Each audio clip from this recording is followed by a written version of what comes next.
2024ean saiakerak ditugu, kontaktuan harremanetan egon gara, bai komite de enpresarekin, bai Nafarroako zuzendaritzarekin, aipatu duan bezala.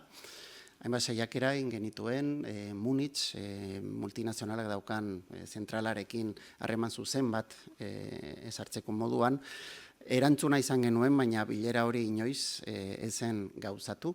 Beraz, hori jaipatu genuen abenduan, ez dugu ulertzen horrelako erabaki bat hartzea, inolako elkarrizketarik egon gabe. Aurretik. Ustut Nafarroan gure helburu nagusia izanen da bilera horren hildoan, izango da erabaki hau atzera botatzea.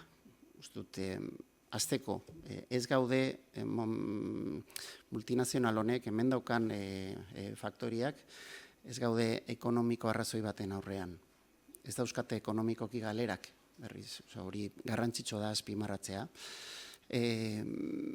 Baita ere, aipatu nahi dut, lurralde bezala, zer eskaintzen diogun. Bai BSH-ri, bai hemen dauden enpresa guztiei. Aipatu duan bezala, gure industriak, gure produktu barne gordinaren uneko 31 da.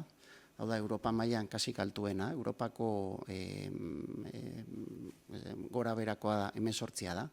Baina ez hori bakarrik, ez da bakarrik zenbat industria daukagun hemen, zenbat multinazional, 28 multinazional alemandar daude ezarritak hemen Nafarroan, baizik eta zenolako ekosistema eskaintzen diogun enpresa guzti hauei.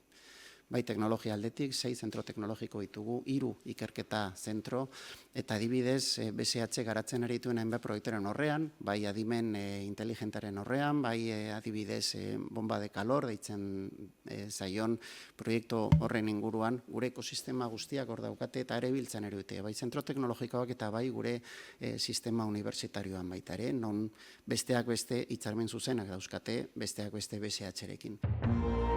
Gobierno de Navarra. Nafarroako gobernua.